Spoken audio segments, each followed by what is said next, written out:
कैसे आइलू हक के मैरिज डोलता कमर डैमेज देख के तो हर ब्यूटी हमर ब्रेन हो जाता है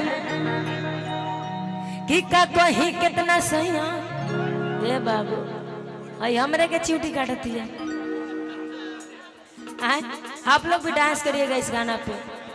हाँ हमने वो नाचले प्रभु साथे कि आइलू हक के मैरिज डोलता कमर डैमेज देख के तो हर ब्यूटी हमर ब्रेन हो जाता है मैच का कहीं कितना सैया कैले बमोर सजैया धुन दिहले देह जैसे लागेला रजैया अछिल दिहले देहिया मुसल्लम बलमुआ के बलम।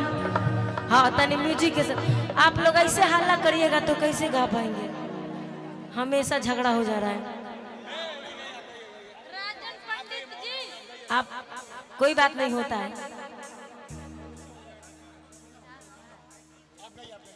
हाँ आप लोग शांत हो जाइए, बस ये लास्ट गाना है। म्यूजिक के साथ डॉक्टर मनोज जी आप ऊपर आ जाइए प्लीज। का कहीं कितना सैया कैले बा मोर सजैया अब 1 मिनट धुन दिहले देह जैसे लागेला रजैया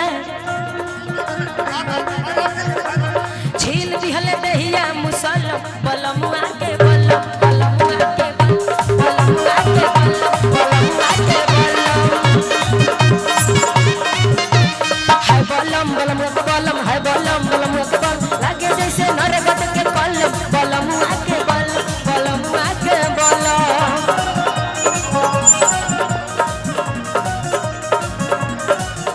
लहरिया लूटोए राजा लहरिया लूटोए राजा मुहावा पर डाली के चदरिया लहरिया राजा अरे मुहावा पर डाली के चदरिया लहरिया लूटोए राजा।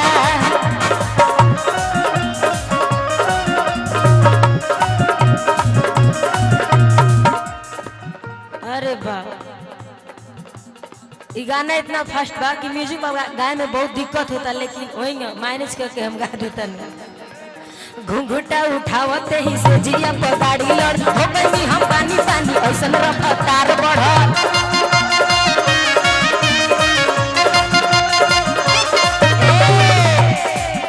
हेने साइड रहता नहीं है लोग फोटो कैमरा में आवेगा वीडियो बड़ी अच्छा लगे थोड़ा साइड में हो जाइए आप लोग अच्छा है जो भी है।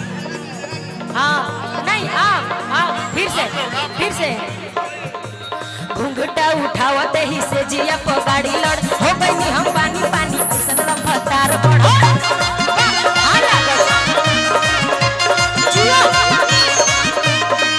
कहत लइका वा कि सचहू में बोले रंगदार बड़ू मरदा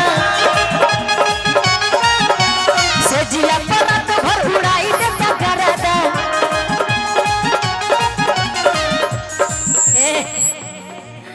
कि सचहू में बोले रंगदार बड़ू मरदा से जिया पर तो भर उड़ाई देता करदा। हाँ पंडित जी जब धैले कवारी मोर बढ़ल बेकरारी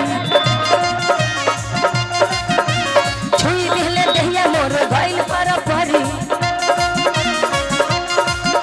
कि छील दिहले देहिया मुसल्लम बलमुआ के बलमुआ